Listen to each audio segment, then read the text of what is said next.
24 and 60 should have been impossible, but when their hands touched across that table, electricity didn't care about numbers.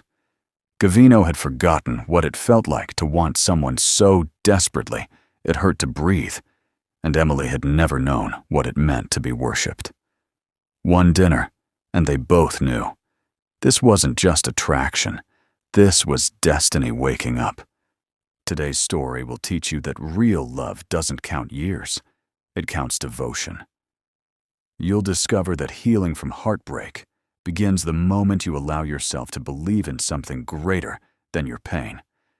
And you'll learn that the bravest thing you can ever do is trust again, even when every part of you is terrified.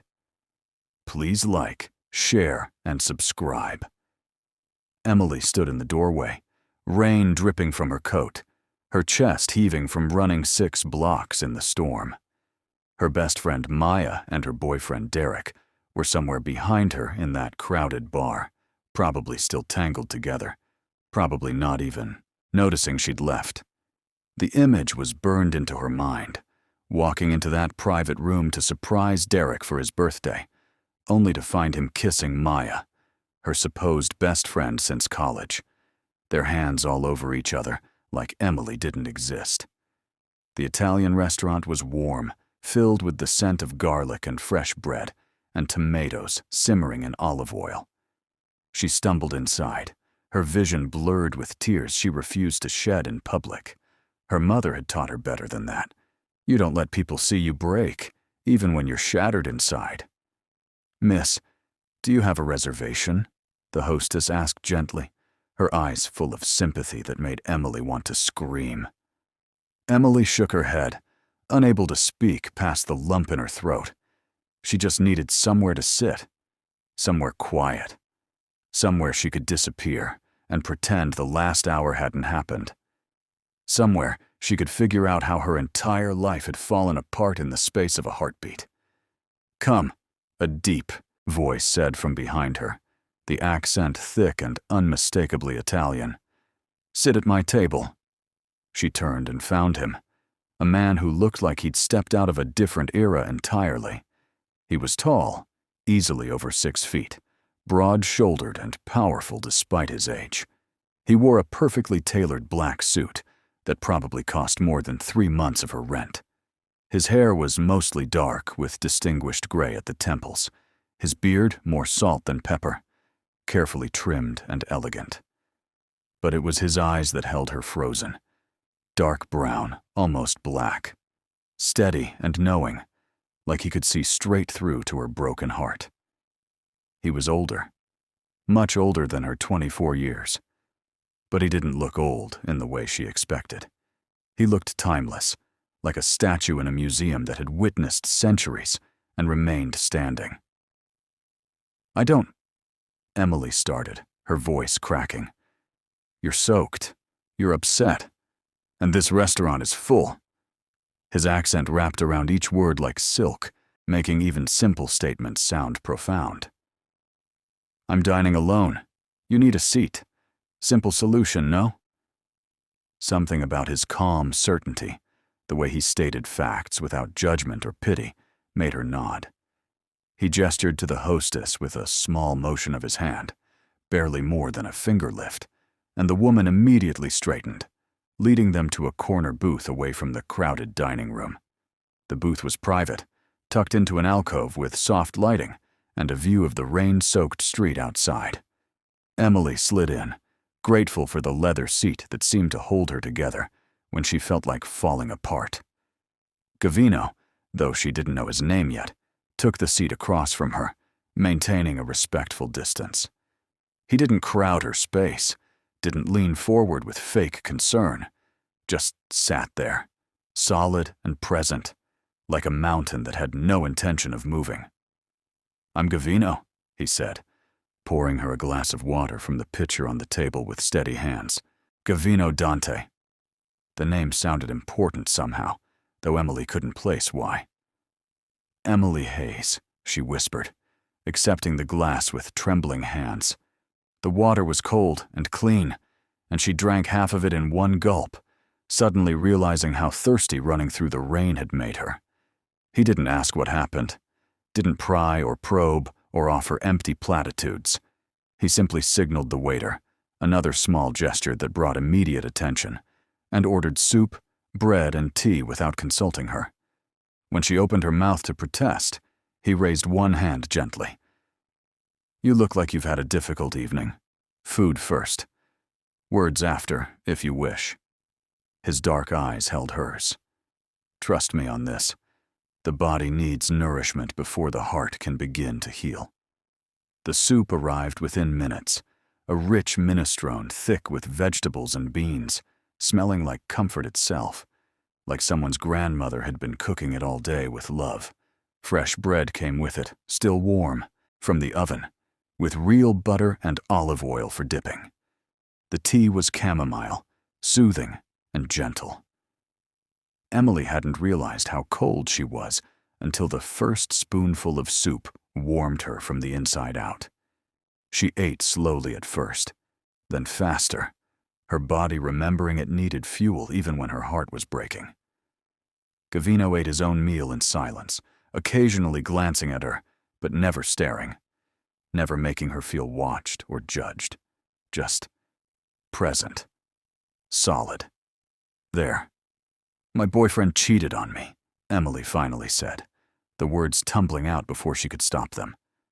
"With my best friend. I walked in on them tonight. It was his birthday party, and I went to surprise him. And instead, I found them." She couldn't finish the sentence. Gavino's expression didn't change dramatically, but something dark flickered in his eyes. Something cold and dangerous that was there and gone in an instant. "Then he's a fool. You don't even know me. I know you walked through a storm rather than stay in a room with betrayal. I know you carry yourself with dignity even when your heart is breaking. I know you came into a restaurant alone and soaking wet, but you didn't make a scene or demand attention." He set down his spoon deliberately. "I know you're stronger than you think you are. That's enough to know he's a fool." Emily's throat tightened with emotion that wasn't quite tears, but wasn't quite relief either. She'd expected pity or awkward comfort or someone telling her it would all be okay. Instead, this stranger offered her something more valuable: respect, recognition, the acknowledgement that her strength mattered even when she felt weak. "Why did you invite me to sit?" she asked, studying his face.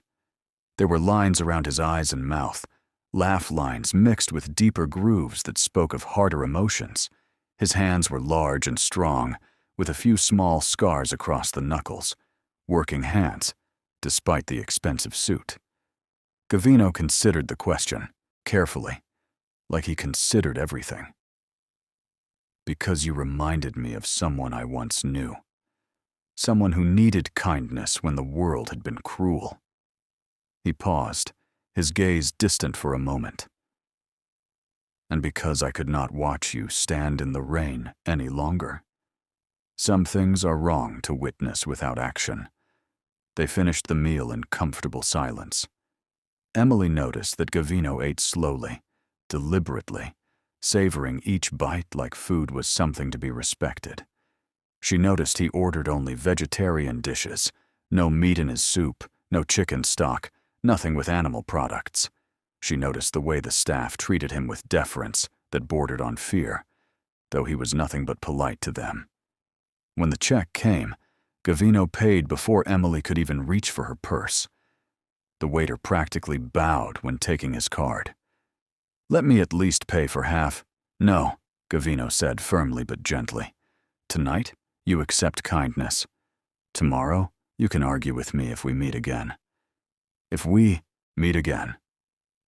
The words hung between them like a promise neither had made but both felt. Something was happening here, something Emily didn't understand, but couldn't deny. This stranger had shown her more care in an hour than Derek had in 2 years of dating. Gavino stood and offered his hand. "Come, I'll make sure you get home safely." "I have a car," Emily said, standing as well, Her legs felt steadier now, her mind clearer. "You're in no state to drive. My driver will take you." "That's really not necessary.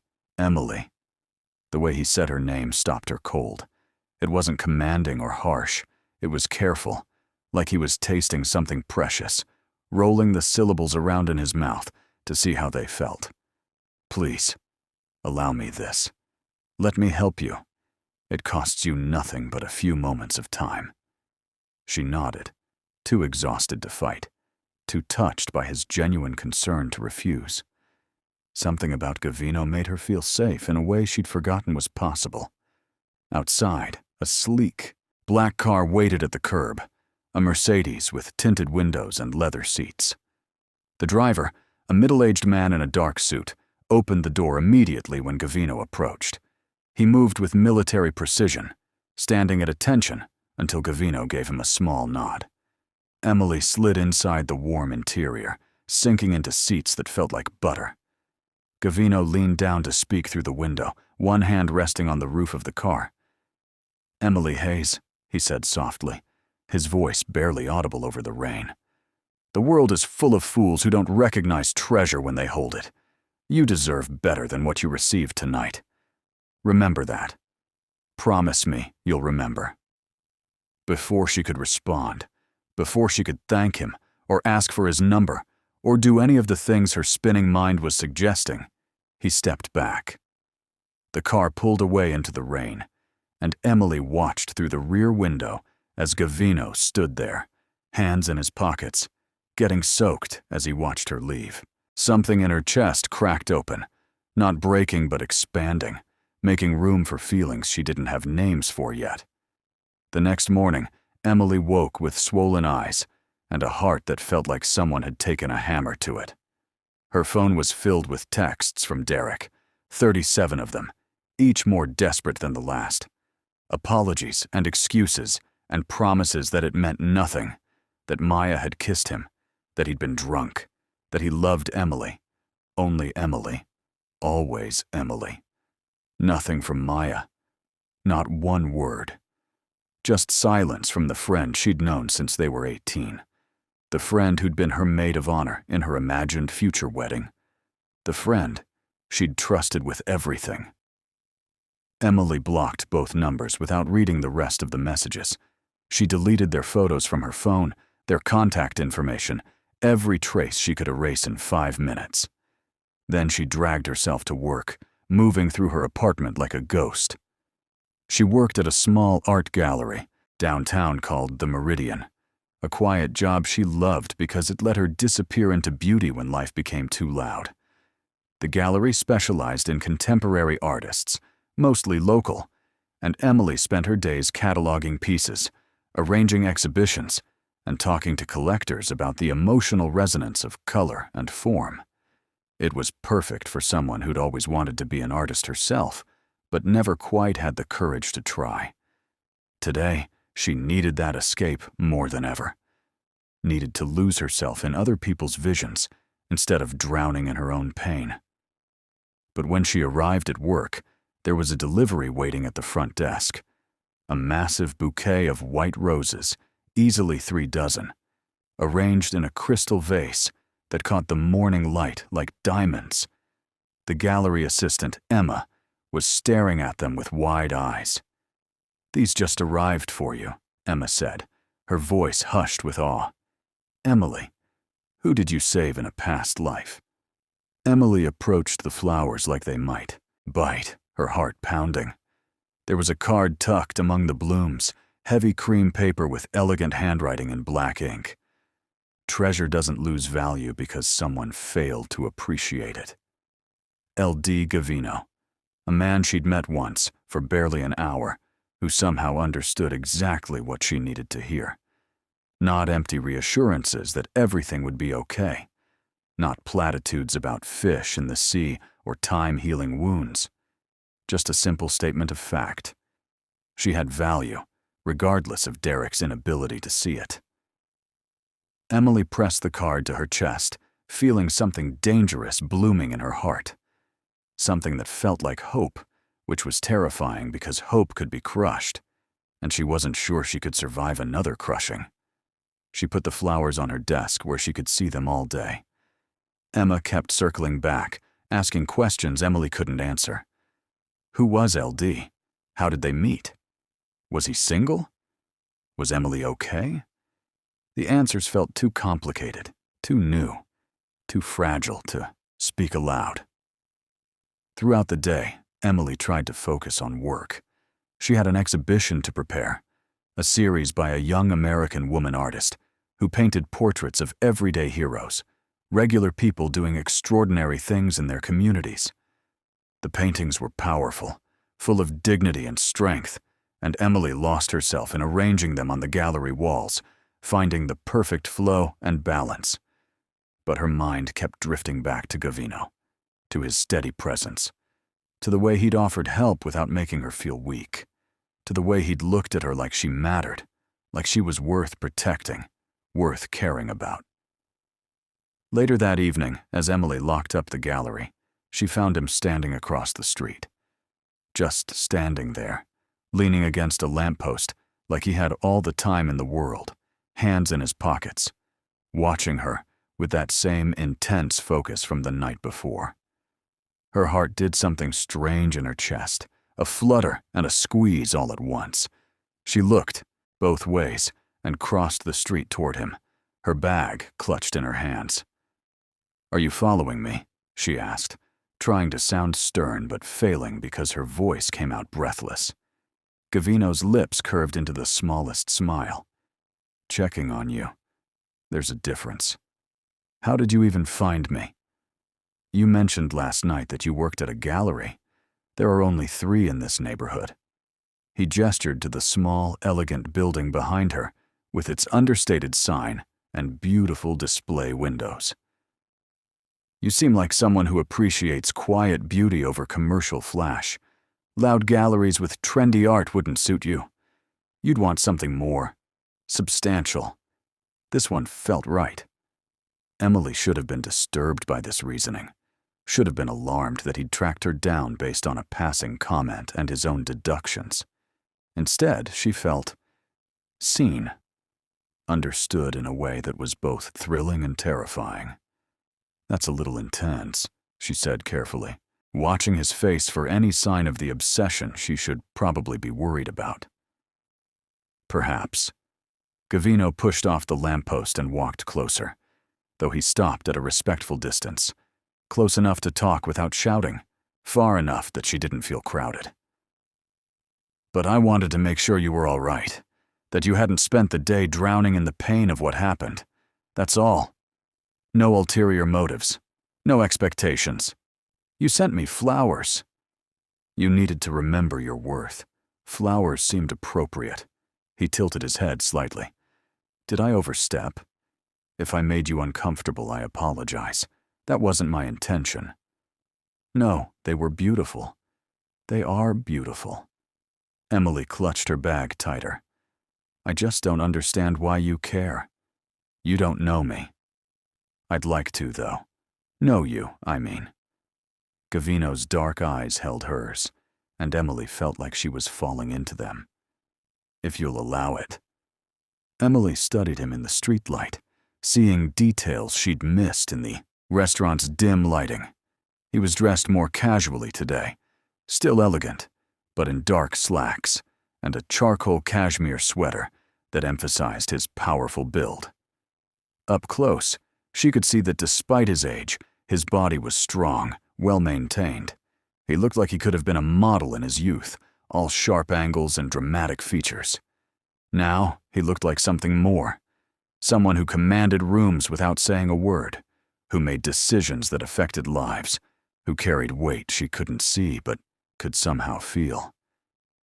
"How old are you?"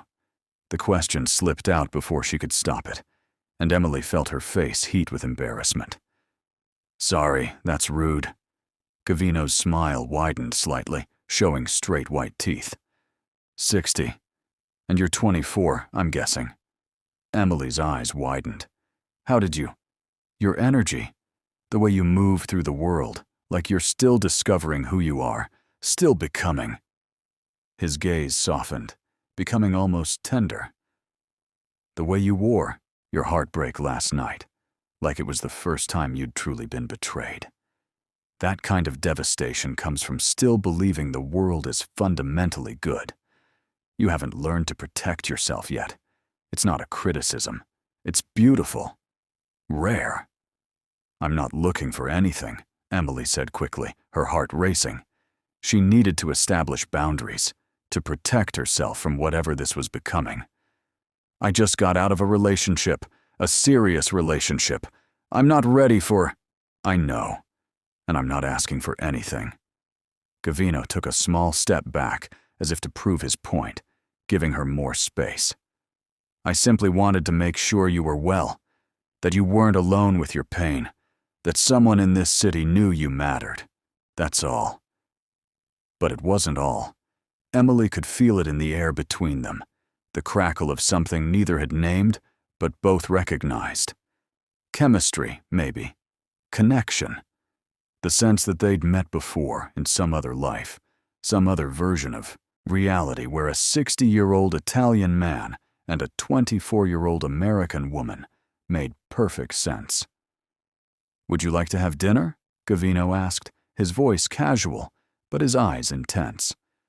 No expectations, just conversation. I promise to be perfectly boring if that helps you feel more comfortable. Emily laughed despite herself, the sound startling in the quiet street. Somehow, I doubt you're capable of being boring. Then you'll have to find out yourself. Gavino's smile was gentle, encouraging. One meal. If you hate it, I'll never bother you again.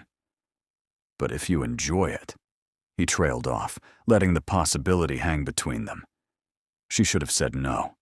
Should have gone home, processed her breakup, given herself time to heal. Every rational part of her brain was screaming that this was too fast, too intense, too much. But there was something about Gavino that made her feel safe and electrified all at once, a contradiction she couldn't explain but couldn't deny. Looking at him, seeing the genuine hope in his eyes mixed with respect for whatever decision she made, Emily realized something important. For the first time since Derek, since the breakup, since everything fell apart, she wanted to say yes to something. Wanted to move forward instead of backward.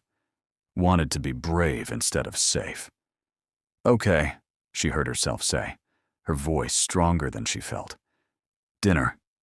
His smile was subtle but genuine, transforming his face from merely handsome to absolutely devastating. Tomorrow evening. I'll pick you up at 7. You don't know where I live. Gavino pulled out his phone. Expensive, sleek, probably the latest model, and handed it to her. His hands were warm when they brushed hers, the contact brief but electric. Then perhaps you'll tell me. Emily typed in her address with trembling fingers, hyper-aware of his proximity, of the way he smelled like expensive cologne, and something else, something warmer and more personal. Sandalwood, maybe. Cedar. Things that grew slowly and lasted forever. When she handed it back, their fingers brushed again, longer this time, and the contact sent heat racing up her arm. Gavino noticed. She could tell by the way his jaw tightened slightly, by the way his eyes darkened just a fraction, by the way his breathing changed rhythm for just a moment. Tomorrow, he said softly, his voice dropping to something lower, more intimate. Then he turned and walked away into the gathering dusk, leaving Emily standing there on the sidewalk, wondering what had just happened to her carefully ordered world. She stood there long after he disappeared around the corner, her heart pounding, her fingers still tingling from where they'd touched his. The roses waited in her office behind her. Tomorrow waited ahead of her. And for the first time in 24 hours, Emily felt something other than pain. She felt anticipation, possibility, hope, and it terrified her almost as much as it thrilled her. The next evening, Emily changed clothes 4 times, 5 times, 6 times. Nothing felt right. Everything felt too young, or too casual, or too desperate. Her tiny apartment bedroom looked like a tornado had hit it. Clothes scattered across every surface, shoes littering the floor. She tried on a red dress, too sexy, like she was trying too hard. A casual sundress, too young, like she was emphasizing their age difference. A pantsuit, too formal, like she was going to a job interview instead of dinner. Finally, she settled on a simple black dress that hit just above her knee, elegant without being showy, that made her curves look good without being obvious about it. She paired it with simple gold jewelry and black heels that made her legs look longer. Her natural hair was pulled back in a low bun that showed off her neck and face. Minimal makeup. She'd never been one for heavy cosmetics, just enough to enhance her features. When she looked in the mirror, she saw someone who looked put together, confident, like she knew her own worth. It was a lie, but maybe if she looked the part, she could start to believe it. At exactly 7 o'clock, Gavino knocked. Emily appreciated the punctuality. Derek had always been late, making her wait, making her feel like her time didn't matter. When she opened the door, she found Gavino holding a single white rose. Not a dozen, not an overwhelming gesture, just one perfect bloom. And wearing a suit that probably cost more than her monthly rent and utilities combined. Navy blue, perfectly tailored to his frame, with a crisp white shirt and no tie. Elegant but not stuffy. Powerful but approachable. "You look beautiful," he said simply, offering her the rose. Not, "You clean up nice," or "Wow," or any of the casual comments Derek used to throw at her. Just a simple statement of fact, delivered with such sincerity that Emily felt heat rise in her cheeks. "You clean up nice yourself," Emily replied, accepting the rose and trying to calm her racing pulse. Up close, she could see the flecks of gray in his dark eyes, the strong line of his jaw beneath his beard, the way his suit jacket stretched slightly across his broad shoulders. Gavino's car was waiting outside, the same sleek black Mercedes from before, but this time he opened the door himself instead of letting the driver do it. His hand touched her lower back lightly, respectfully, as she slid inside. Barely more than a brush of fingertips through fabric, but it left her skin burning like he'd pressed his palm there bare. The touch was brief, proper, completely appropriate. And yet it felt like the most intimate thing anyone had done to her in months. Derek had never touched her like that, with care, with attention, like her comfort mattered more than his own convenience. Gavino slid into the driver's seat, no driver tonight, just the two of them, and pulled into traffic with the kind of confidence that came from years of navigating both cars and life. He drove smoothly, efficiently, one hand on the wheel, the other resting casually on the center console between them. "Where are we going?" Emily asked, watching the city lights blur past her window. "A place I think you'll like," Gavino said, glancing at her with a small smile. "Trust me." And strangely, impossibly, she did. He took her to a restaurant she'd never heard of, a small, private place tucked away in the hills outside the city, accessible only by a winding road that climbed higher and higher until the valley spread out below them like a carpet of lights. The restaurant itself was beautiful, but understated, built into the hillside, with floor-to-ceiling windows that showcased the view. "How did you find this place?" Emily asked, as they were led to a table on the terrace, the night air cool but comfortable, the city glittering below like fallen stars. "I own it," Gavino said casually, as if owning restaurants was perfectly normal. He pulled out her chair himself, waiting until she was settled, before taking his own seat across from her. Emily blinked, processing this information. "You own. What do you do exactly?" "I'm in business. Import-export, primarily. Some real estate. Various investments." He spoke dismissively, like his work was the least interesting thing about him. But tonight, I'd rather talk about you. There's not much to tell. I doubt that very much. Gavino leaned back in his chair, studying her with that intense focus that made her feel like the only person in the world. Tell me about your art. How did you know Emily started, then stopped. Of course he knew. He'd found her gallery, sent her flowers. He'd been paying attention in ways Derek never had. You work in a gallery. You chose it specifically because it's quiet and beautiful, because you value substance over flash. You appreciate art deeply. I could see it in your face when you talked about your work. Gavino's gaze was warm, encouraging. But do you create it? Emily hesitated.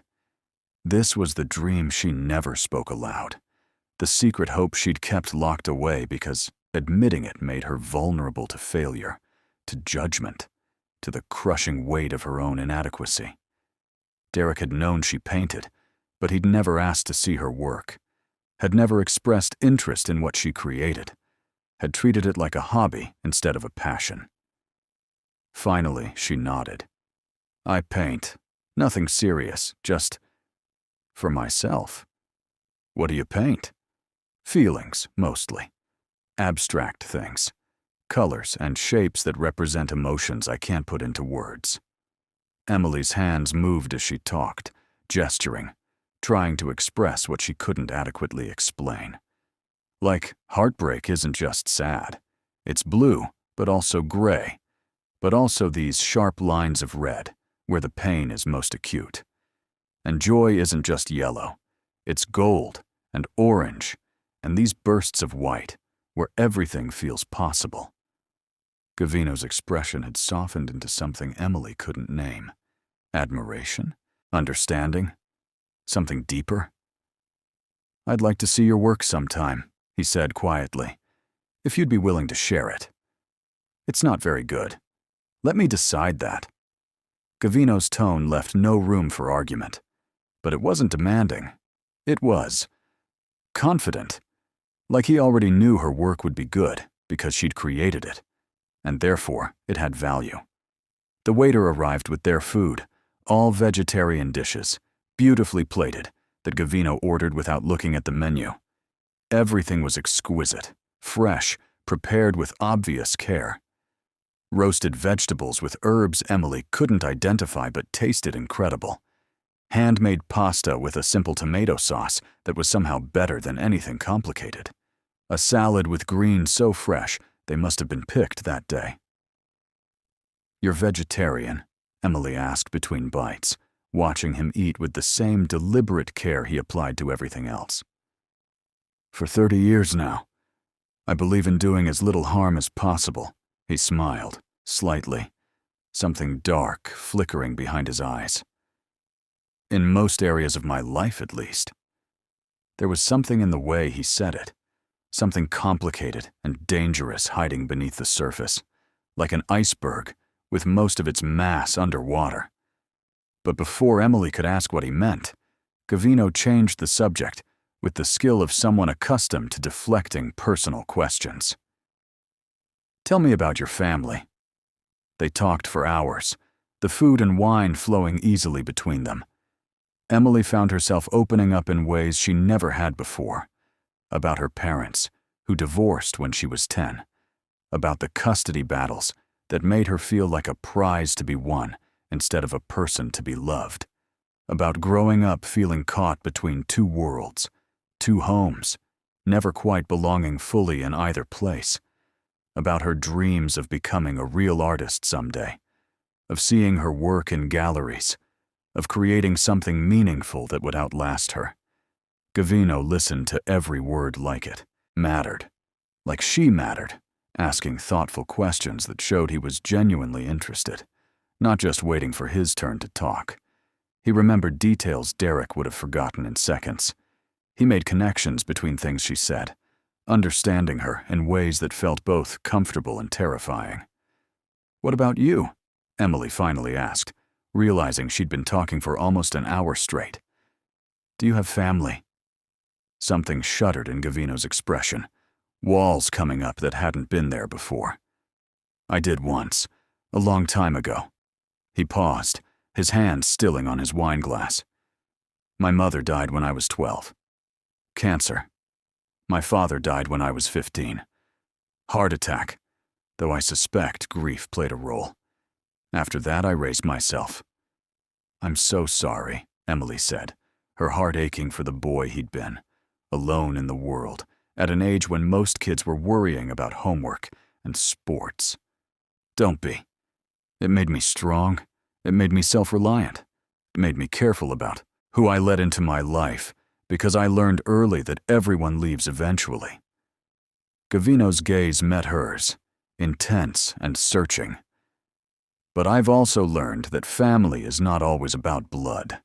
Sometimes it's about loyalty, about choosing people who choose you back, about building something that lasts, not because you're obligated to, but because you want to. That's beautiful, Emily whispered, feeling tears prick her eyes. She didn't know why his words affected her so deeply, but they did. Maybe because Derek and Maya's betrayal had taught her the same lesson, that DNA and history didn't guarantee loyalty, that sometimes the people you thought you knew best were the ones who hurt you most. It's survival, Gavino corrected gently, reaching across the table to cover her hand with his. His palm was warm, his fingers gentle. But tonight is not for sad stories. Tonight is for remembering that life continues. That joy still exists even after pain. That beauty persists even after betrayal. After dinner, Gavino drove her home himself, the car filled with silence that felt comfortable instead of awkward. Music played softly, classical Italian, something with strings that sounded like romance and longing. Emily watched the city lights blur past her window, feeling fuller than she had in days, both physically and emotionally. When they reached her apartment building, a modest complex in a decent neighborhood, nothing fancy but clean and safe, Gavino walked her to the door like a gentleman from another era. He moved slowly, giving her time to tell him to leave if she wanted, respecting her space, even as everything in his body language said he wanted to be closer. Thank you, Emily said, turning to face him at her door. The hallway light was dim, casting shadows across his face that made him look younger and older all at once. For tonight, for yesterday, for the flowers, for everything. Thank you for trusting me, Gavino replied, his voice low and rough. He reached up slowly, giving her time to pull away, and brushed a strand of hair from her face that had escaped her bun. His fingers lingered just a moment too long against her cheek, tracing the line of her jaw with such tenderness that Emily's breath caught. You deserve to be treasured, Emily Hayes. I hope you're beginning to remember that. Then he stepped back deliberately, creating distance between them, and walked away down the hall. Emily stood there, her cheek burning where he'd touched her, her heart pounding against her ribs, wondering how a man she barely knew had managed to reach into her chest and rearrange everything. She went inside and leaned against her door, sliding down to sit on the floor, pressing her hand to her face where his fingers had been. The apartment felt too empty, too quiet. She could still smell his cologne, could still feel the ghost of his touch, could still hear his voice saying her name like it was something precious. Derek had never looked at her the way Gavino did, had never touched her with such reverence, had never made her feel like she was something rare and valuable that needed to be handled with care. Emily pulled out her phone and stared at it, half expecting a text from Derek, but there was nothing. He'd finally stopped trying, finally given up. And instead of feeling sad about it, she felt relieved, free, like a weight had been lifted from her shoulders. She went to her bedroom and changed into pajamas, then stood before the small easel in the corner where her current painting waited. It was an abstract piece she'd started weeks ago, before Derek, before the betrayal, when her life had felt stable, if not exactly exciting. Now, looking at it, she saw how lifeless it was, how safe, how afraid.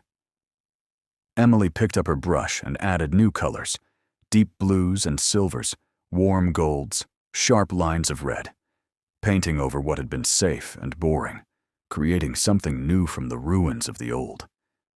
Just like Gavino was helping her do with her life.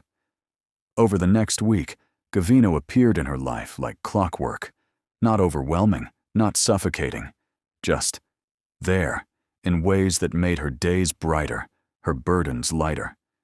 He showed up at the gallery on Tuesday with lunch, gourmet sandwiches from a shop she'd mentioned loving once in passing.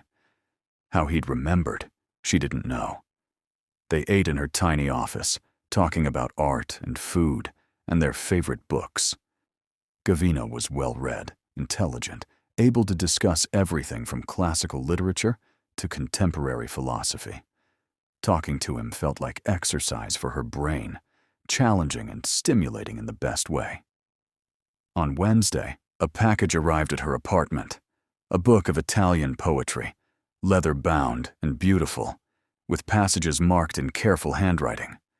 The marked passages were all about discovery, about finding beauty in unexpected places, about how the heart knows things the mind hasn't learned yet. Gavino had written notes in the margins, explaining context, translating phrases that didn't work in English, sharing his thoughts on what the poets meant. It was the most thoughtful gift Emily had ever received. Not expensive necessarily, though the book clearly was, but personal. Chosen specifically for her. Marked up with his own thoughts like he was sharing a piece of himself. On Thursday, he called just to ask about her day. They talked for 2 hours about nothing important. Her frustrating customer at the gallery, his meeting with a difficult supplier, what they'd each had for lunch, whether it was going to rain this weekend. Normal, everyday conversation that felt intimate, because he genuinely cared about her answers. On Friday, he invited her to a charity event. "I need a date," he said, simply when he called, "and I'd like it to be you. But I understand if it's too much, too soon. These events can be overwhelming. Lots of people. Lots of questions." "What's the charity?" Emily asked, twisting the phone cord around her finger. Children's education in underserved communities, providing art supplies and music instruments to schools that can't afford them. Gavino's voice warmed with genuine passion.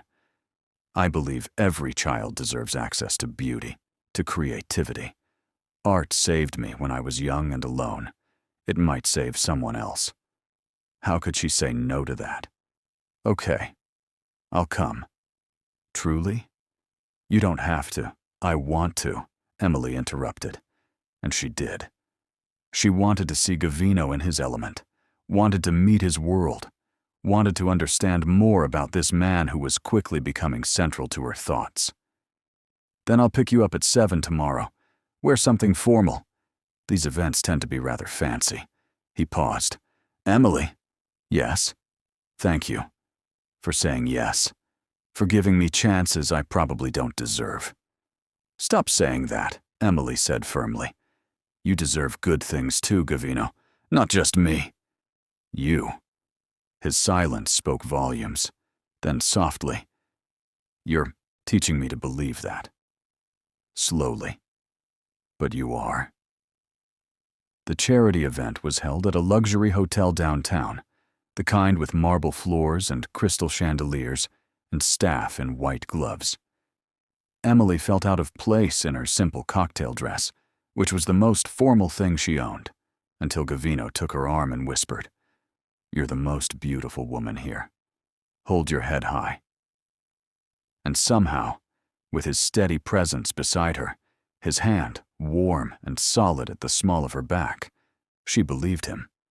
She walked into that ballroom like she belonged there, and people made space for her, smiled at her, treated her like someone important, simply because she was with Gavino. Throughout the evening, Emily watched Gavino work the room. He moved through crowds like a shark through water, smooth, powerful, commanding attention without demanding it. People approached him with respect that bordered on fear. Men shook his hand carefully, like they were handling something dangerous. Women smiled, but kept their distance, aware of invisible boundaries.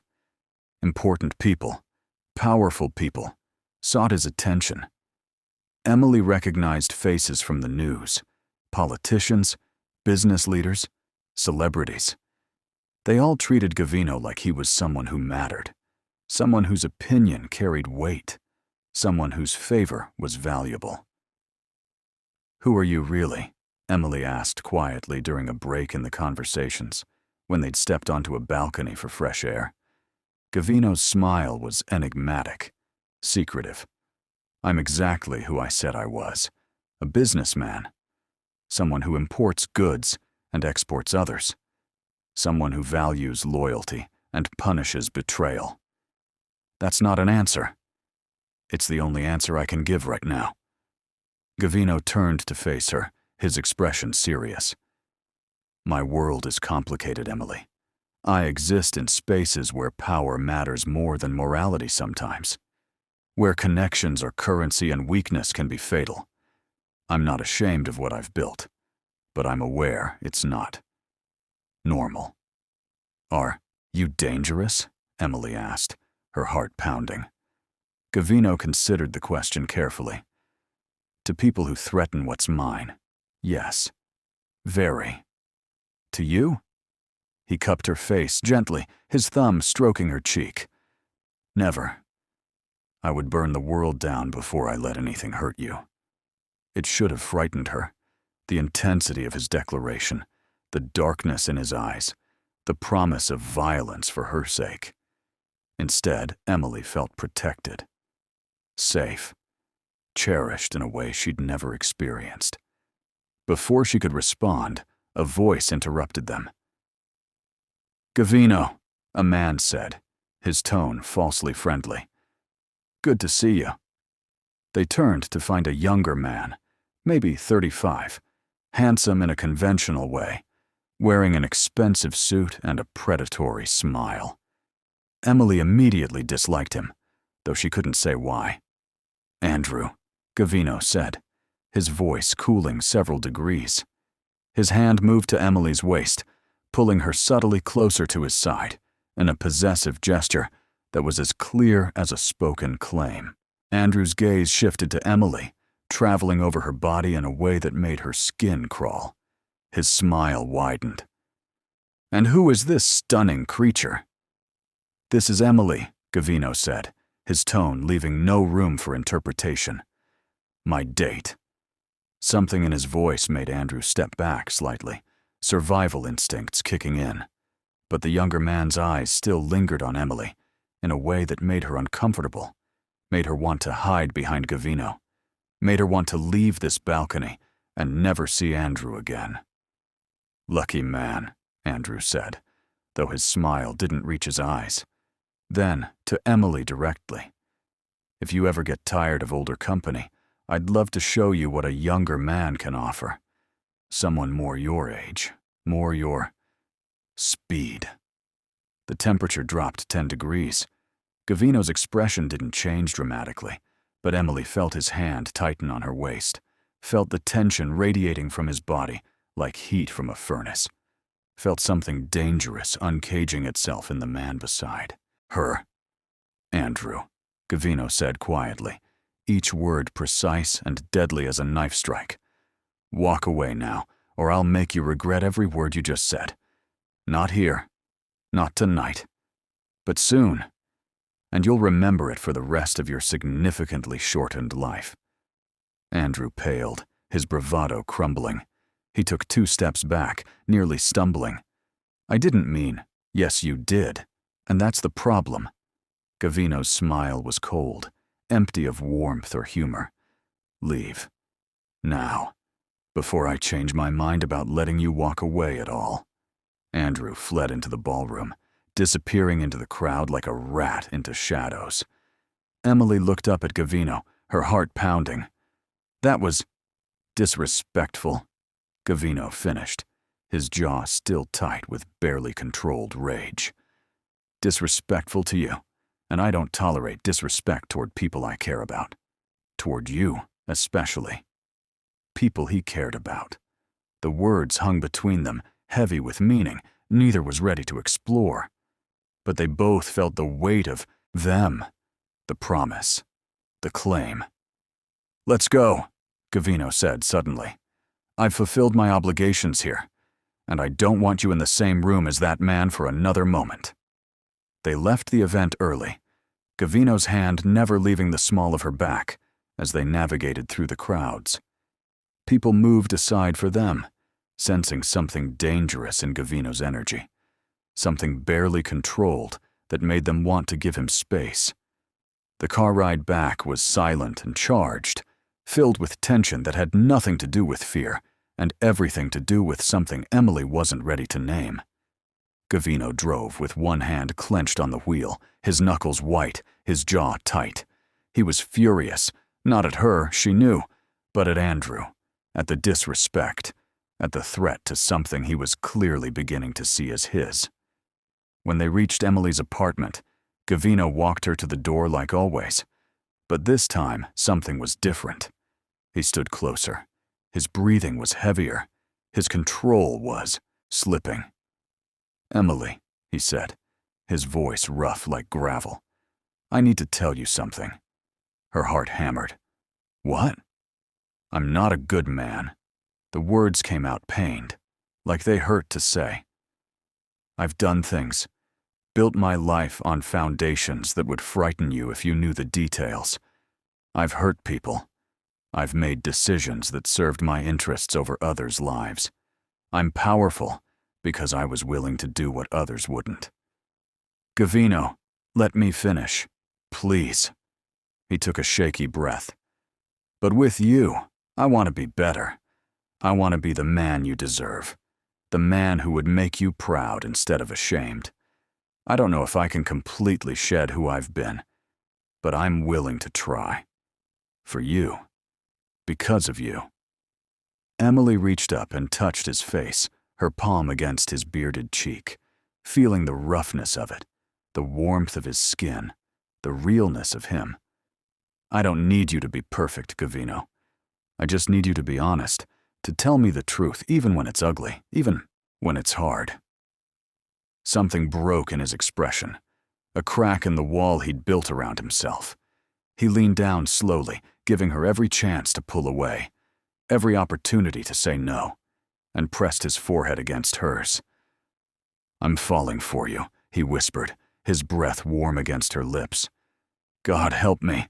I'm falling so hard it terrifies me. I told myself I was too old, too damaged, too dangerous for this. But I can't stop. I don't want to stop." "Good," Emily breathed, her hand sliding up to cup his face, to hold him there, to keep him close. "Because I'm falling too. And it's terrifying and wonderful, and I don't understand it. But I don't want it to stop either." They stood there for a long moment, breathing the same air, their foreheads pressed together, neither willing to close the final distance, but both desperate to. The hallway was empty, quiet except for their breathing and the distant sound of someone's television through thin walls. Finally, Gavino pulled back, with visible effort, his hands shaking slightly as they released her. "Not tonight. Not when I can't trust myself to stop. Not when you deserve better than a hallway and stolen kisses." He pecked her forehead gently and walked away. Emily leaned against her door, her whole body trembling, wondering how much longer she could survive this beautiful, terrible tension, building between them like a storm waiting to break. 2 days later, Emily's phone rang at midnight. She grabbed it groggily, her heart jumping when she saw Gavino's name illuminated on the screen. "Hello?" she answered, suddenly wide awake, worry flooding through her. Midnight calls were never good news. "I'm sorry to call so late." His voice sounded strained, tired in a way she hadn't heard before. "I couldn't sleep. I kept thinking about you, about that night, about Andrew and what he said." Emily sat up in bed, pulling her blanket around her shoulders against the night chill. "Are you okay?" Gavino paused, and she heard him take a breath. "No, I'm not okay. I'm lying in my bed, alone, thinking about you lying in yours. And all I can think about is how much I want to be there with you, how much I want to hold you, how much I hate that there's distance between us." Emily's chest tightened with emotion. "Tell me something," she said softly. "Something small, something that makes you happy." Gavino was quiet for a moment, thinking. Rain on windows, the sound of it drumming against glass, the way it makes everything outside look soft and blurred, like the world is being gently washed clean.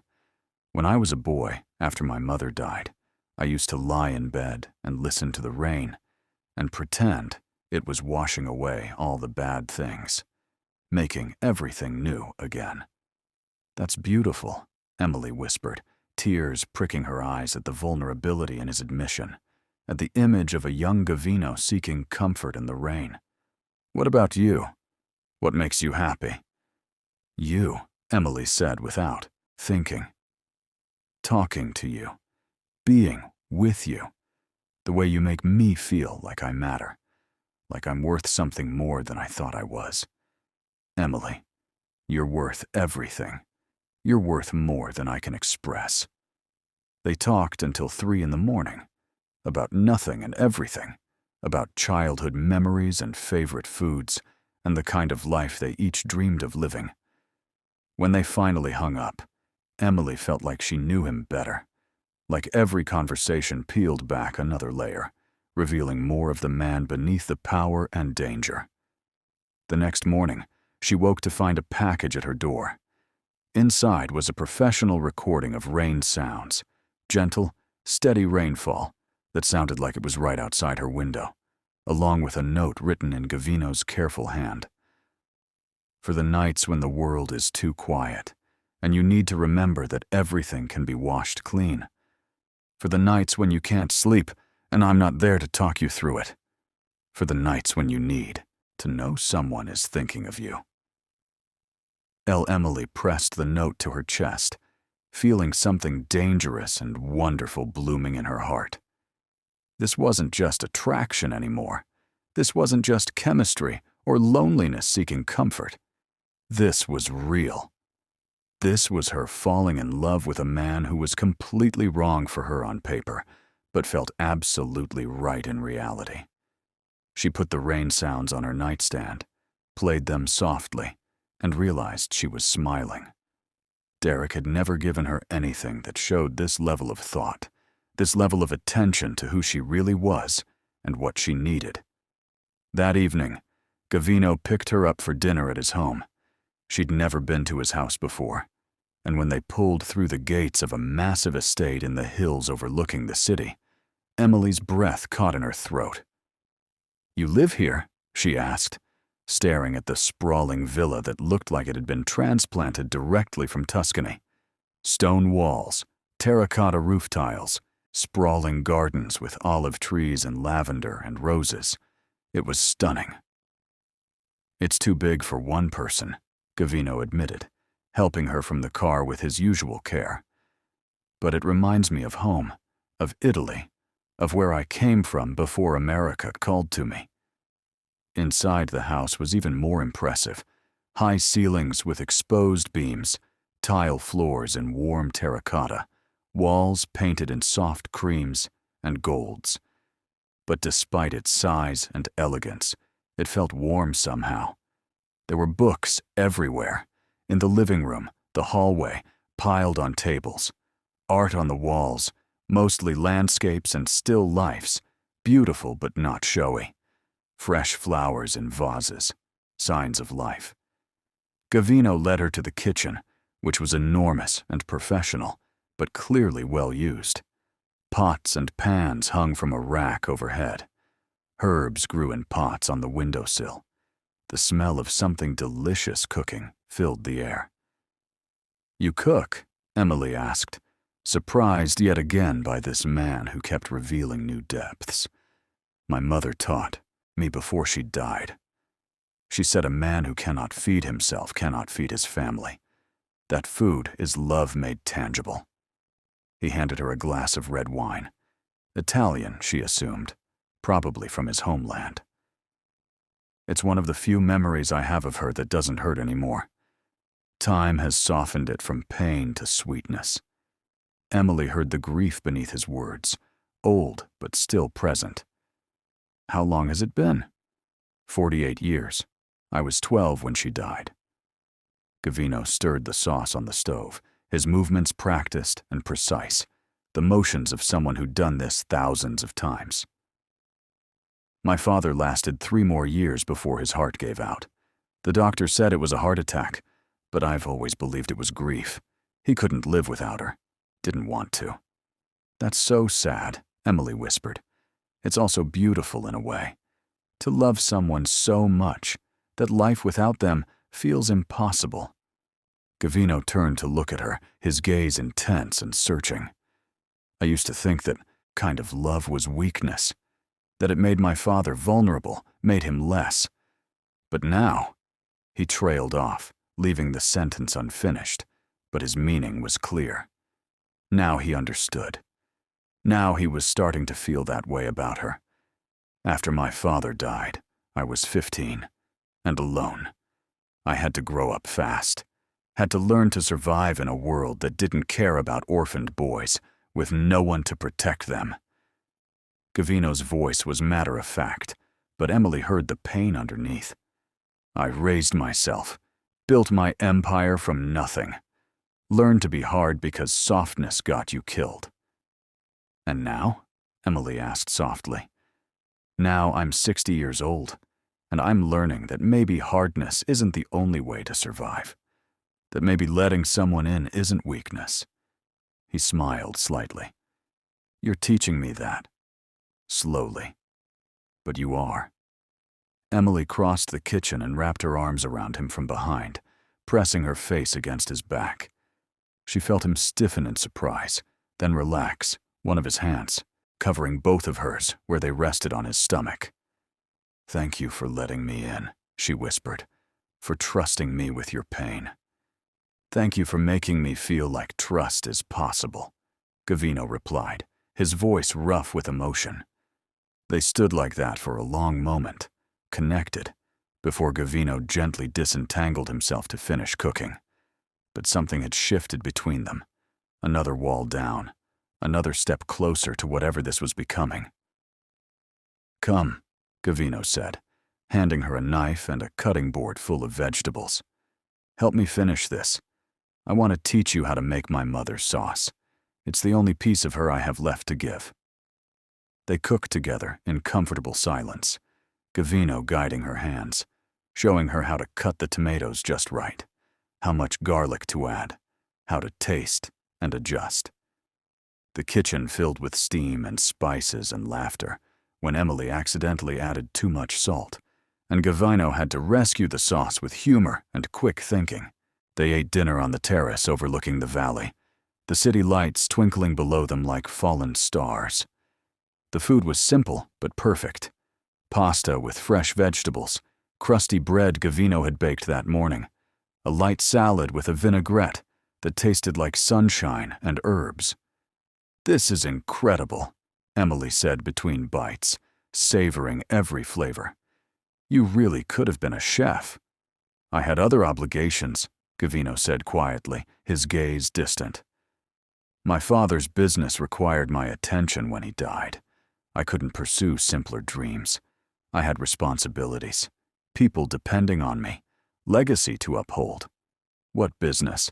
Gavino set down his fork, his expression becoming serious, guarded. Import-export, as I told you. But it's more complicated than that.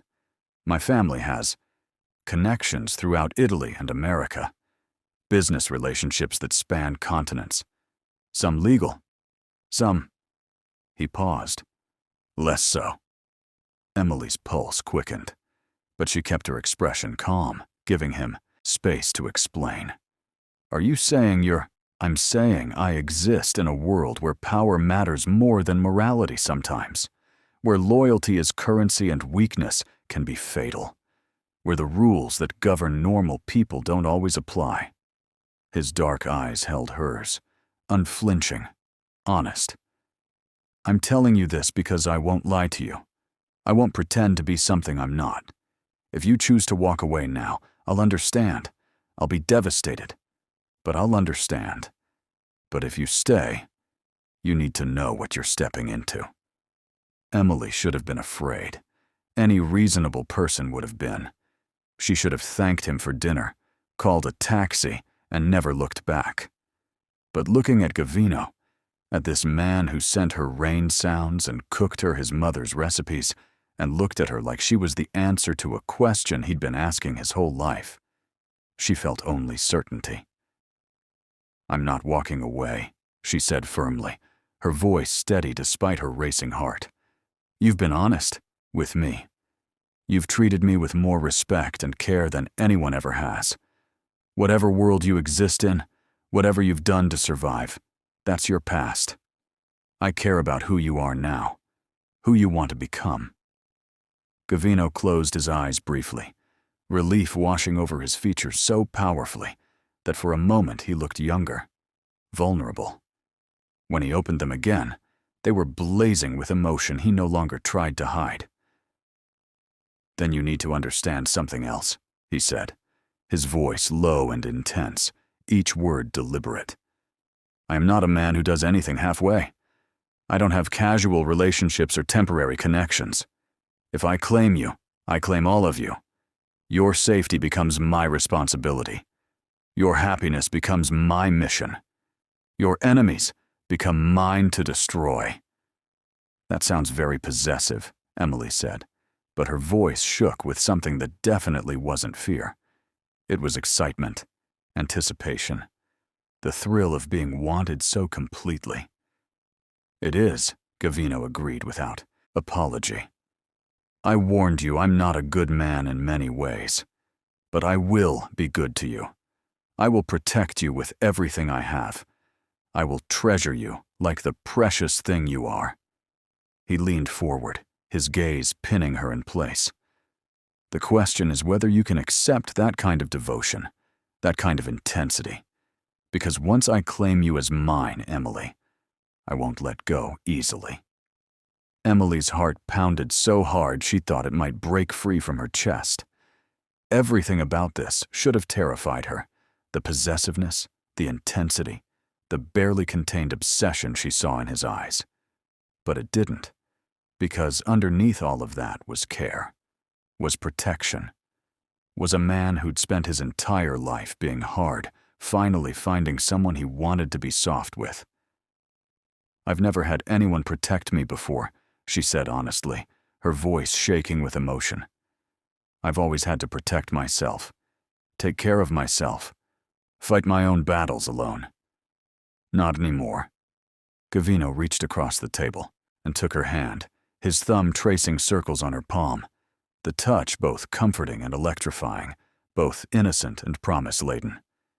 Never again, if you let me. Let me be your shield, your safety, your home. They sat there, hands joined, the night air cool around them, the city lights twinkling below, both standing on the edge of something that would change everything.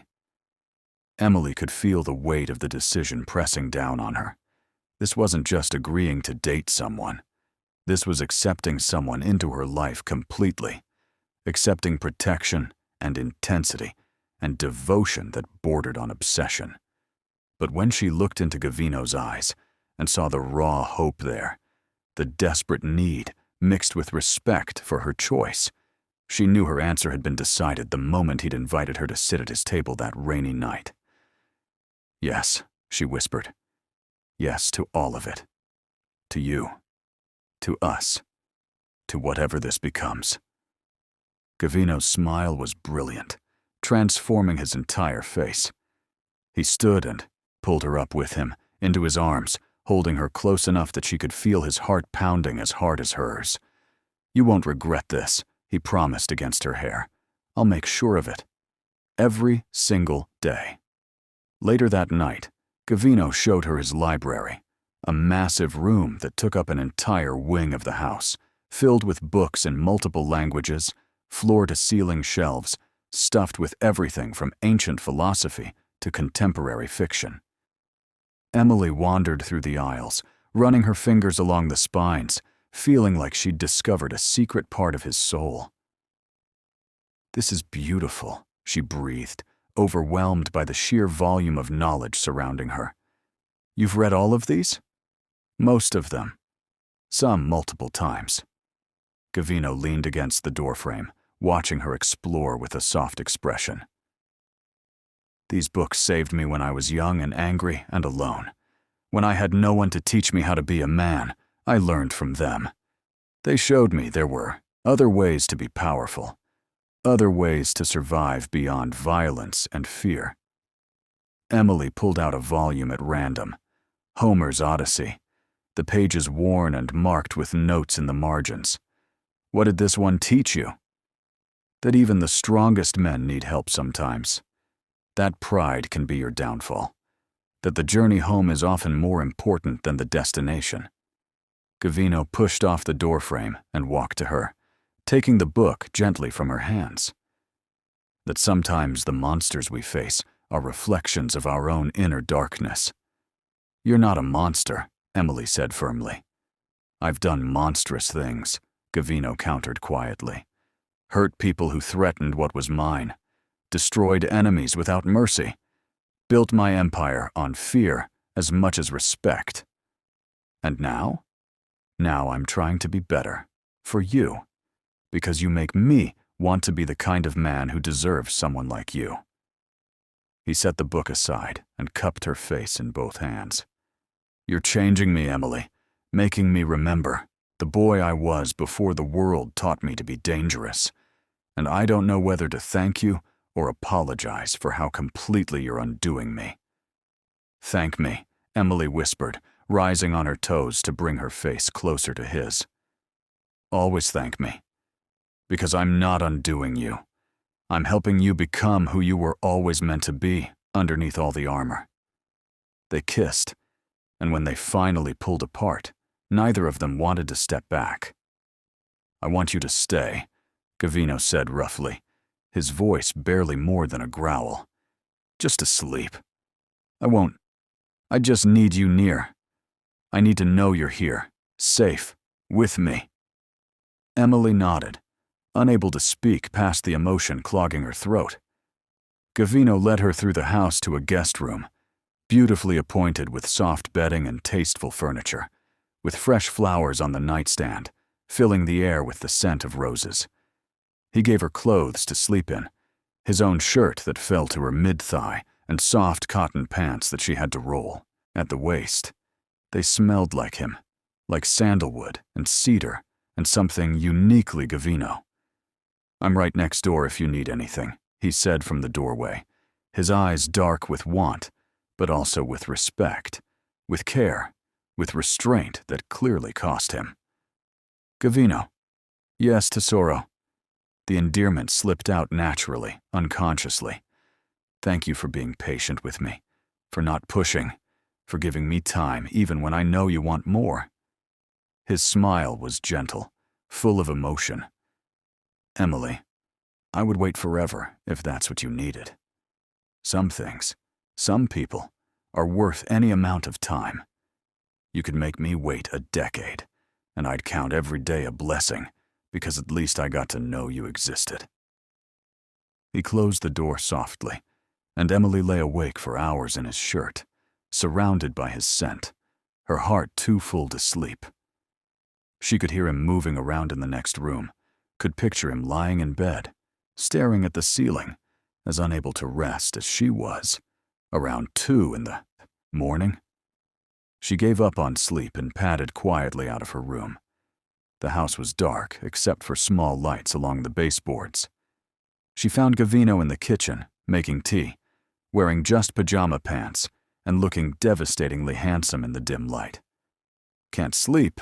he asked, not turning around. "How did you know it was me?" "I've been listening for you, hoping you'd come find me." He turned, offering her a cup of chamomile.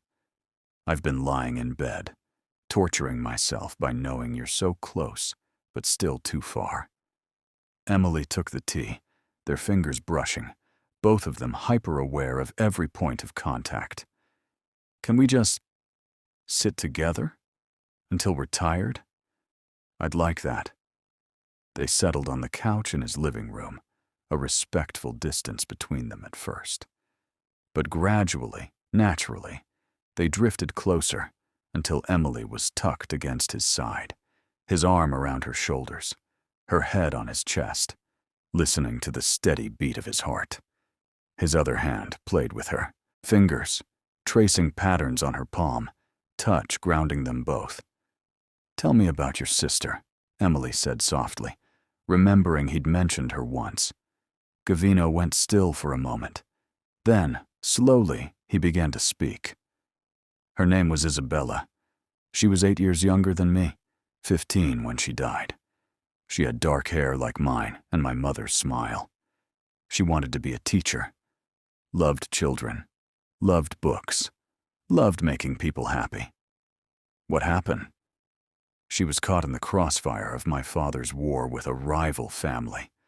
Wrong place, wrong time. She was walking home from school. His voice was hollow, empty of everything but old pain.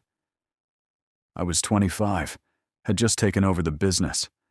I thought I could protect everyone, thought I was invincible. But I failed her. Emily lifted her head to look at him, seeing tears on his cheeks that he wasn't bothering to hide.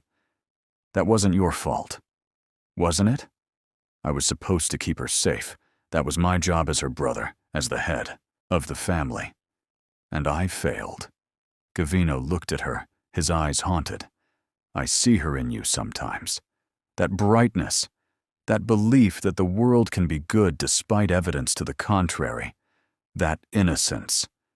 I'm not innocent, Emily protested gently.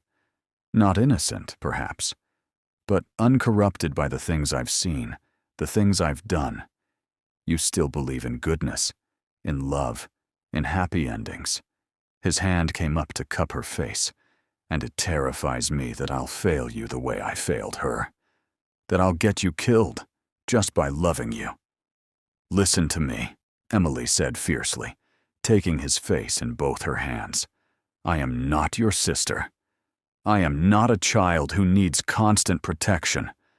I am a grown woman who chose you with full knowledge that your world is dangerous.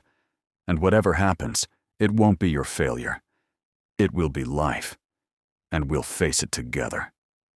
I can't lose you, Gavino whispered, his voice breaking. I can't survive losing someone else I love. You won't lose me, because I'm not going anywhere. Emily kissed him softly, tasting salt from his tears. We're going to figure this out. We're going to build something good together. And we're going to be happy. Do you hear me? We deserve happiness. Gavino pulled her into his lap, holding her so tightly she could barely breathe, his face buried in her neck. His shoulders shook with silent sobs, 48 years of grief and guilt and fear finally breaking free. Emily held him through it, stroking his hair, whispering reassurances, letting him be vulnerable in a way he probably hadn't been since he was that 15-year-old boy alone in the world. They stayed like that until dawn, neither sleeping, both finding comfort in physical closeness, in shared vulnerability, in the growing certainty that whatever this was between them, it was real. It was worth fighting for. It was worth any risk. When the sun finally rose, painting the sky in shades of pink and gold, Gavino lifted his head and looked at her, with red-rimmed eyes. I love you, he said simply, the words falling between them like stones into still water, creating ripples that would spread forever. I know it's too soon. I know it's crazy. But I love you. I've probably loved you since that first night when you walked in, soaking wet, and let me help you. Emily's eyes filled with tears, but they were happy tears this time. I love you too. I know I shouldn't. I know it's fast. But I do. I love you so much, it scares me. Butterflies raced in Emily's heart, and she felt herself falling and falling into something that felt like flying. The next morning, they woke still tangled together on the couch, stiff and slightly uncomfortable, but neither willing to admit it. Gavino made breakfast, fresh fruit and yogurt and warm bread, and they ate on the terrace in comfortable silence, both processing the emotions of the night before. I have meetings today, Gavino said reluctantly, like the words physically pained him. Business I can't avoid. People depending on decisions only I can make. But tonight, I want to take you somewhere special. Where? It's a surprise. He reached across the table and tucked her hair behind her ear, his fingers lingering on her cheek. Wear something comfortable. Dress for adventure. And trust me. I do trust you, Emily said, meaning it completely, fully, without reservation. Gavino's expression softened into something tender and awed. That's the most precious gift anyone has ever given me. Your trust, your faith, the belief that I'm worth the risk you're taking. He drove her home himself, kissing her goodbye at her door, with a promise to return that evening. Emily floated through her day in a daze, barely able to focus on work, her mind replaying every moment, every touch, every word. Emma noticed, of course, commenting on Emily's constant smile, but Emily just shrugged mysteriously, not ready to share this yet, wanting to keep it private and precious a little longer. That evening, Gavino picked her up wearing jeans and a leather jacket, casual in a way she'd never seen him, looking younger and more relaxed, and devastatingly handsome. He looked like he could have been a model or a movie star, someone whose face belonged on magazines instead of in boardrooms making dangerous decisions. "Where are we going?" Emily asked, as they drove away from the city, heading into open countryside. "You'll see. Patience, tesoro." They drove for over an hour, the city falling away behind them, replaced by rolling hills and farmland, and eventually the distant glitter of ocean. They finally stopped at a small private airfield where a helicopter waited, gleaming in the late afternoon sun. Emily's eyes widened. "You're kidding." Gavino grinned, a real boyish grin that made her heart flip. "I told you to trust me." The helicopter lifted into the sky, and Emily gripped Gavino's hand tightly, half terrified and half thrilled as the ground fell away beneath them. The city became a toy model, then disappeared entirely, replaced by the golden California coast, the ocean stretching endlessly to the horizon, the sun beginning its descent in a sky painted orange and pink and purple. They landed on a private beach, completely deserted, with a small cottage nestled among the sand dunes and wild grass. The beach stretched in both directions as far as Emily could see. Pristine sand, crashing waves, seabirds wheeling overhead in the fading light. "I own this land," Gavino explained, helping her from the helicopter with his usual care. 500 acres. I come here when I need to remember what peace feels like, when the weight of my world becomes too heavy and I need space to just breathe. They walked along the beach as the sun set, Gavino holding her hand like it was natural, like they'd been doing this for years instead of weeks. The sand was cool beneath their bare feet.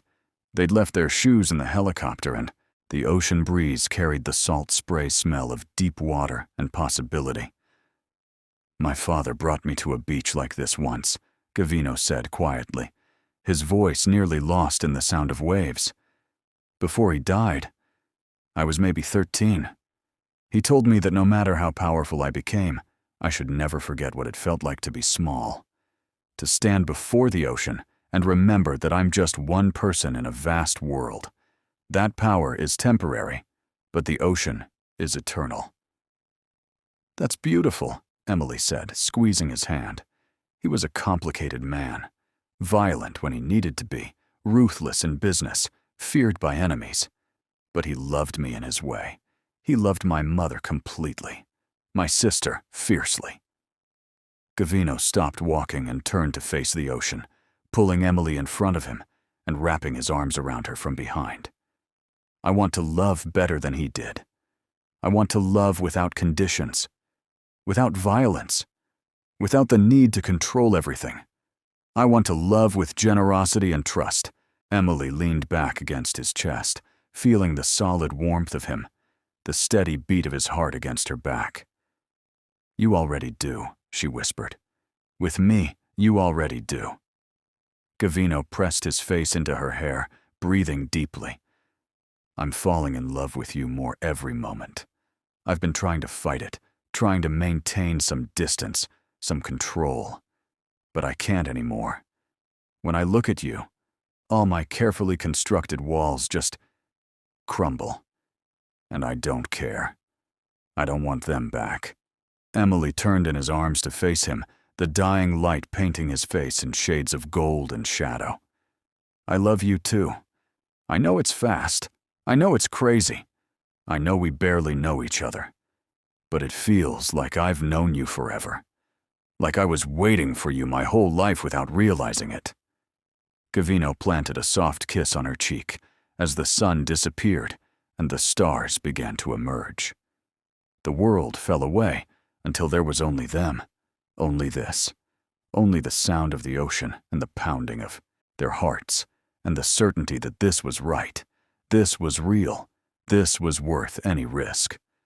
When they finally detached from each other, Gavino took her hand and led her toward the cottage. "Come inside," he said, his voice rough. "Let me show you the rest." The cottage was simple but beautiful. One large room with a stone fireplace, comfortable furniture, and floor-to-ceiling windows overlooking the ocean. Gavino lit the fire while Emily explored, running her hands over the soft blankets on the bed, the books on the shelves, the fresh flowers in a vase on the small dining table. "You planned this," she said, turning to face him as he knelt before the fireplace, flames beginning to catch and flicker. "I hoped," Gavino corrected, standing and crossing to her. "I hoped you might be ready, that you might want this. But if you're not, if this is too much, too fast." Emily crossed the distance between them and hugged him. Then he lifted her and placed her down gently on the soft blankets, like she was something precious that might break if handled roughly. "Are you sure?" he asked, hovering over her, his voice strained with the effort of holding back. "Because once we do this, there's no going back for me. You'll be mine completely, and I'll be yours. Forever." "I'm sure," Emily whispered, pulling him down to her. "I've never been more sure of anything. I want this. I want you. All of you." What happened next was tender and perfect in ways Emily had never imagined possible. Gavino was careful as he treated her like she was the answer to every prayer he'd never spoken aloud, while Emily felt like something in her soul clicked into place, like she'd found a piece of herself she hadn't known was missing. Afterward, he held her close and smiled. The fire crackled in the hearth, casting dancing shadows across the walls, and the ocean sang its endless song outside. "You're mine now," Gavino said softly, possessiveness and wonder mixing in his voice. "And I'm yours, completely, forever, no matter what comes." Emily curled into him, feeling complete in a way she'd never experienced before. "I love you. I love you more than I thought possible," Gavino replied, his arms tightening around her. "More than is probably safe. More than is certainly wise." They fell asleep wrapped in each other, the ocean singing outside, the fire warming the room, both believing that nothing could touch them here, that they'd found something pure and perfect that the dangerous world couldn't reach. But the next morning, everything changed. Emily woke to find Gavino gone from the bed. The sheets beside her were cold. He'd been gone for a while. She pulled on his shirt, which fell to mid-thigh, and walked outside barefoot, finding him on the beach talking on his phone, his voice hard and cold in a way she'd never heard before. "I don't care what it takes. Find him. And when you do, make sure he understands the consequences of threatening what's mine. Make him understand what happens to people who cross me." He paused, listening. "No, not permanently. Not yet. But make him wish it was permanent." Gavino hung up and turned, his expression immediately softening when he saw her standing there, the morning sun backlighting her, making her look almost ethereal. "Emily, I didn't want to wake you."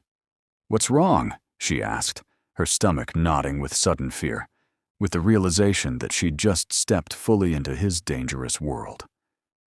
Gavino hesitated, clearly debating how much to tell her, how much to protect her from. Finally, he sighed.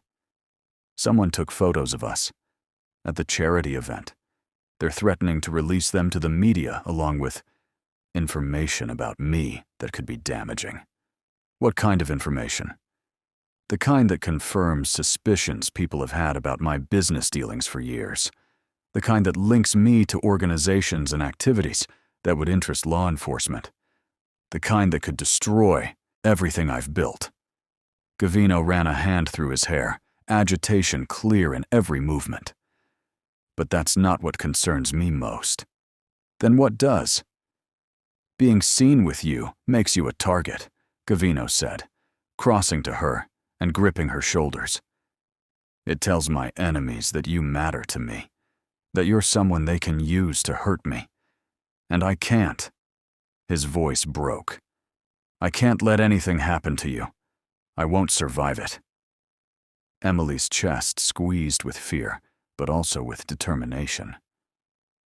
"Then what do we do?" "I handle it. I make the threat disappear. I neutralize anyone who might use you against me."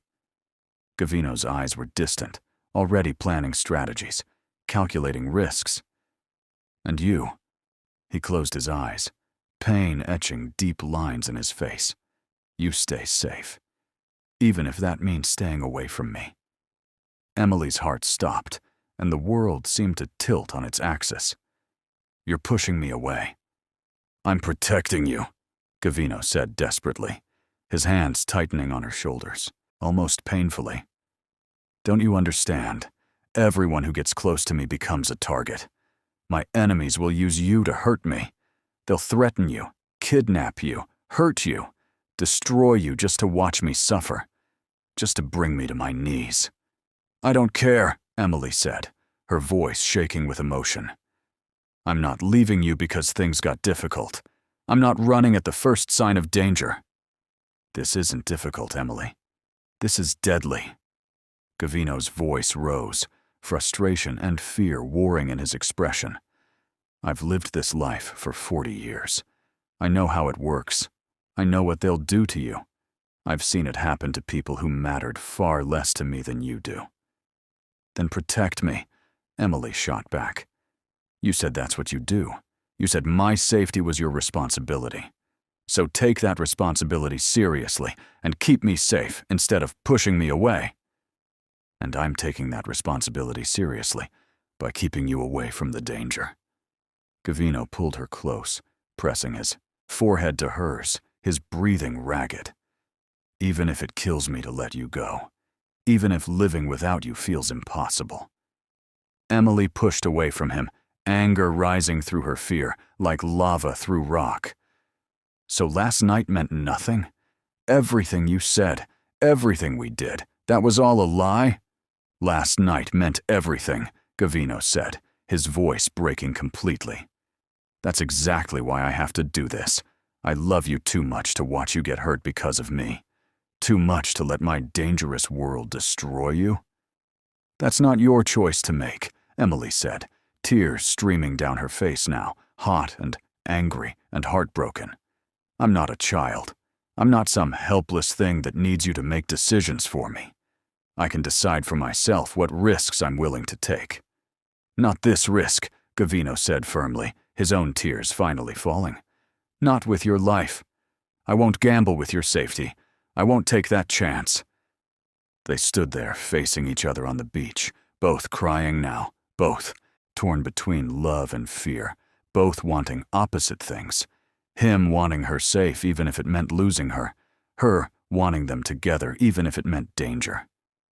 "Take me home," Emily finally said, her voice hollow, all the fight draining out of her. "If you're so determined to push me away, if you're so certain this is the right thing, then do it. Take me home. But don't pretend it's for my own good. You're just afraid. Afraid to fight for us. Afraid to believe we can make this work." Gavino flinched like she'd struck him, like her words had found every vulnerable place and pressed hard. "Of course I'm afraid. I'm terrified. Because losing you would destroy me more completely than any enemy ever could. But staying with me might destroy you, and I'd rather be destroyed alone than watch you suffer for loving me." The helicopter ride back to the city was silent, both of them staring out separate windows, both hearts breaking in different ways, both wondering if love was supposed to hurt this much. The pilot clearly sensed the tension, keeping his eyes forward, saying nothing. When they reached Emily's apartment, Gavino walked her to the door one last time, moving like a man heading to his own execution. "I love you," he said, his voice rough with unshed tears, with grief for what they were losing. "I will love you until the day I die. Remember that. Whatever happens, whatever you think of me after this, remember that I love you more than I've ever loved anything." "Then you were right," Emily said coldly, even as her heart shattered into pieces too small to ever fit back together.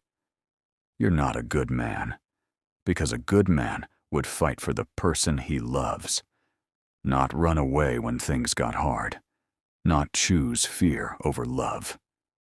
She went inside and closed the door, sliding down against it, sobbing so hard she couldn't breathe, couldn't think, couldn't do anything but feel the crushing weight of loss. Outside, Gavino stood frozen for long minutes, her words cutting, deeper than any knife ever had, deeper than any wound he'd received in 40 years of dangerous living. Because she was right. He was choosing fear. He was running. He was doing exactly what he'd always told himself he'd never do, letting fear win over love. But he couldn't see another way, couldn't see how to keep her safe while keeping her close. So he walked away, each step feeling like dying, leaving pieces of his heart on her doorstep behind him. For 3 days, Emily's phone stayed silent. No calls, no texts, no flowers. Nothing.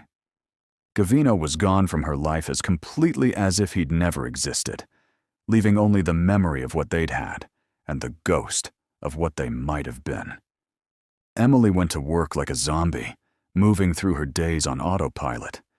She painted at night with tears streaming down her face, violent slashes of color onto canvas, blacks and grays and deep reds, expressing the pain she couldn't voice aloud. Her apartment filled with paintings of heartbreak, each one a scream she couldn't let out in public. Emma tried to help, bringing coffee and pastries, offering to listen, but Emily couldn't talk about it.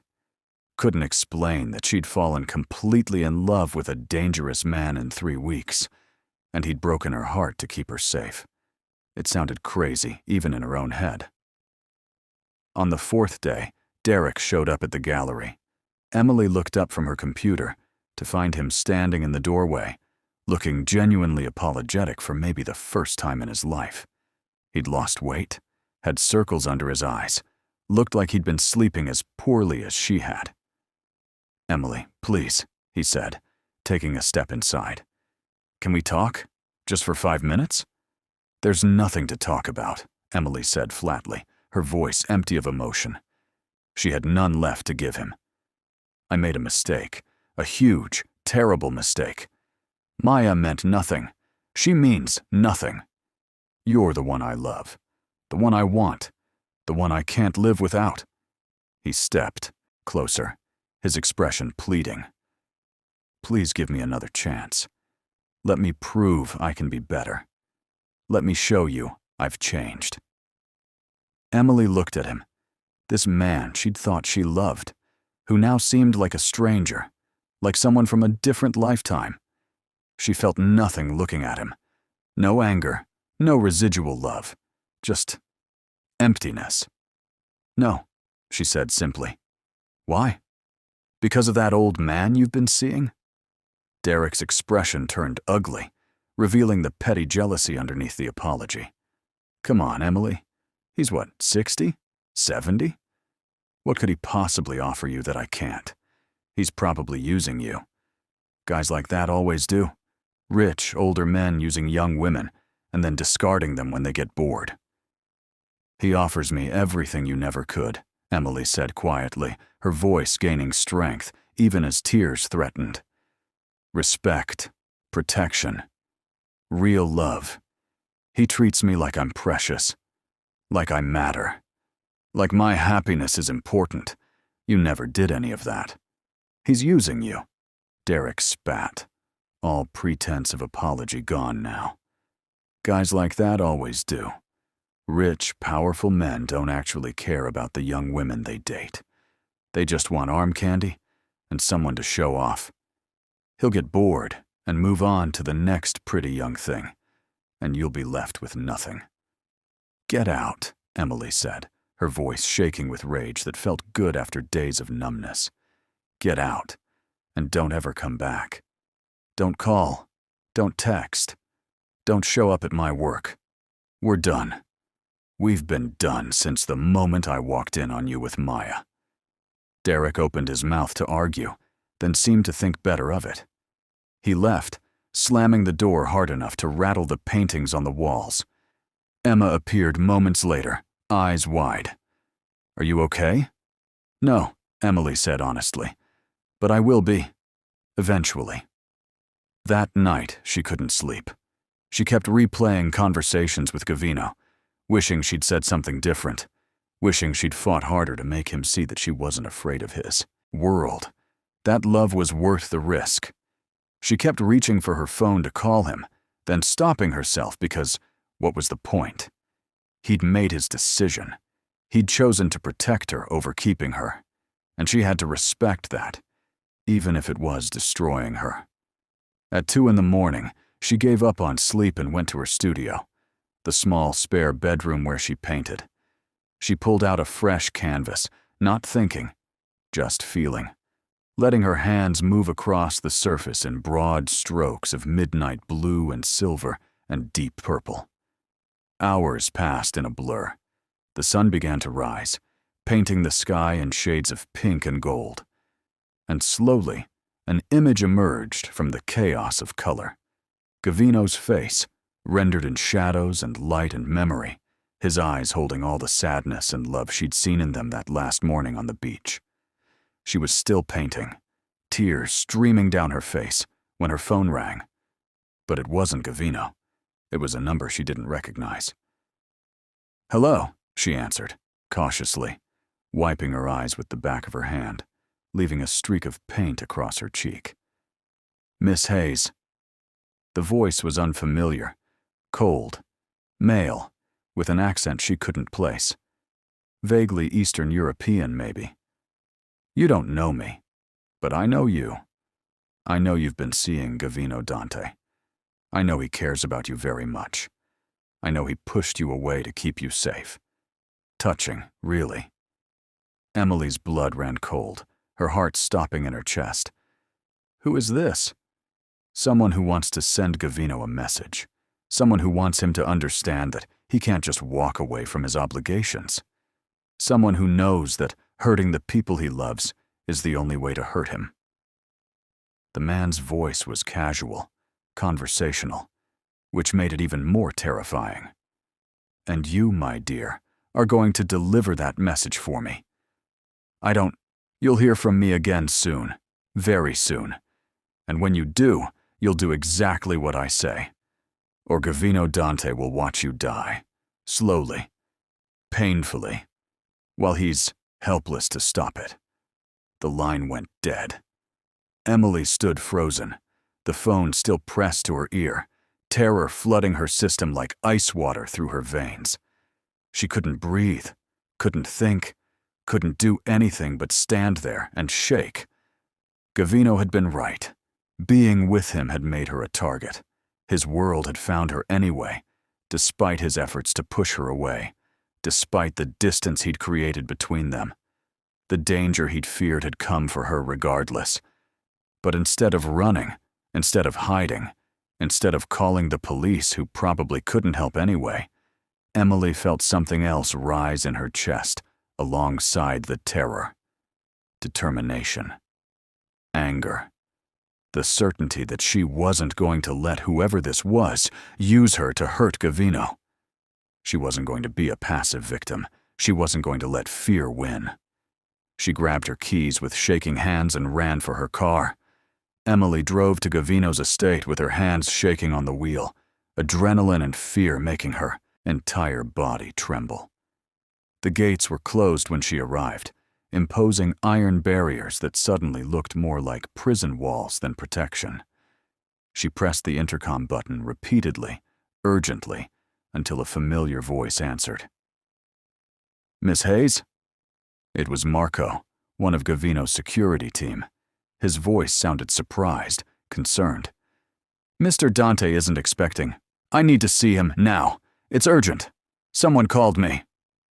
Her voice broke on the last word, fear finally cracking through her determination. There was a pause, then the gate swung open with a mechanical hum. Emily drove up the long driveway too fast, her tires kicking up gravel, her heart pounding so hard she felt dizzy. Gavino met her at the door before she could even get out of the car, looking like he hadn't slept since she'd seen him last. His eyes were shadowed, his face drawn, his hair disheveled, like he'd been running his hands through it repeatedly. But the moment he saw her expression, everything changed. His entire body went rigid, alert, dangerous. "Emily, what happened?" He pulled her from the car, his hands running over her arms, her face checking for injuries with frantic efficiency. "Someone called me," she said, her voice shaking. "They said they know about us. They said they want to send you a message through me. They said they'd make you watch me die if I don't do what they say." Gavino's expression went cold and deadly, transforming him into someone Emily had never seen before, the true version of the dangerous man he'd warned her about. "When? How long ago?" 20 minutes, maybe less. They hung up before I could." Gavino already had his phone out, dialing. "Marco, I need a trace on Emily's phone immediately. Someone made contact. Threatening contact. I want to know who within the hour." He hung up and turned back to her, his hands gripping her arms. "Did they say anything else? Any details about when or where or how?" "No. Just that they'd contact me again soon. That I'd do exactly what they said." Emily was crying now, fear and relief at seeing Gavino mixing into overwhelming emotion. "But I'm not telling you this because I'm scared, and I want you to save me. I'm telling you because we're in this together. You don't get to push me away to keep me safe. It doesn't work that way. They found me anyway." Gavino closed his eyes, pain and relief warring on his face. When he opened them again, they were blazing with emotion. "You should have stayed away. You should have let me handle this from a distance. Coming here puts you in more danger." "Stop telling me what I should do," Emily said fiercely, anger cutting through her fear. "I love you. That means something. It means I don't run when things get dangerous. It means I stand beside you and we face it together. I'm done letting you make decisions for me out of fear." "You don't understand what you're asking," Gavino said desperately, but his resistance was crumbling. "These people, They don't play by rules. They hurt innocent people without remorse. They'll use you to destroy me." "Then stop treating me like I'm helpless," Emily shot back. "I chose you. I chose this. Now stop pushing me away and let me choose how I face whatever comes next." Gavino stared at her for a long moment, something breaking in his expression. Then suddenly he pulled her close, holding her so tightly she could barely breathe, his whole body shaking. "I can't lose you," he whispered into her hair, his voice raw with emotion. "I can't survive it. It would break me completely. When I walked away from you, I thought I was dying. Every moment without you has been torture."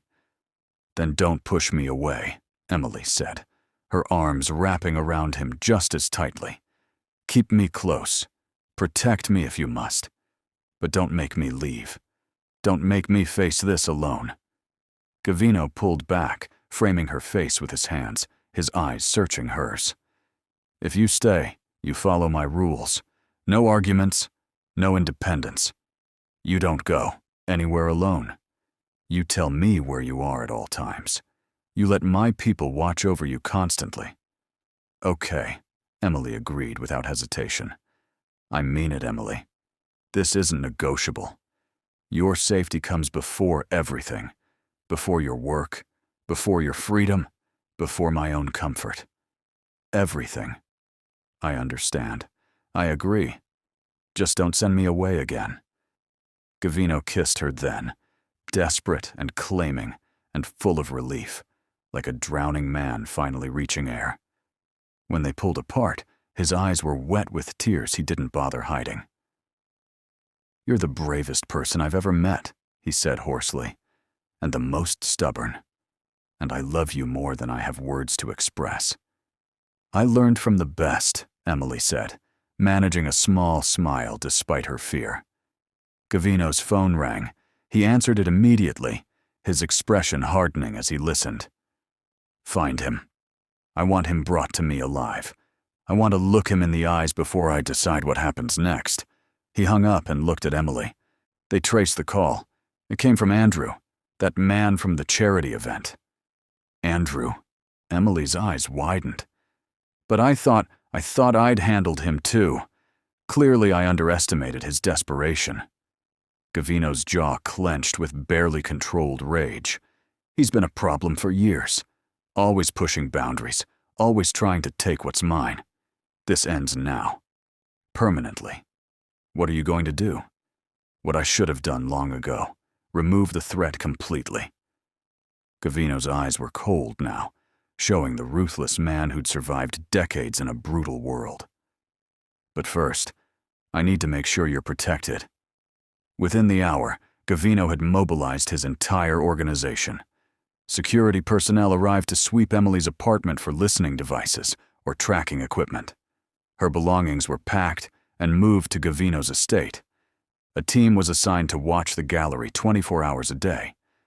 And Emily found herself installed in Gavino's home, not as a guest this time, but as someone under his complete protection. "This is temporary," Gavino said, though they both knew it was a lie. "Once Andrew is handled, once the immediate threat is neutralized, I don't want temporary," Emily interrupted. "I want permanent. I want this. I want you. I want to build a life together, not hide from the world." Gavino's expression softened. "Then you'll have it. All of it. For as long as you'll keep me." That night, Emily couldn't sleep despite her exhaustion.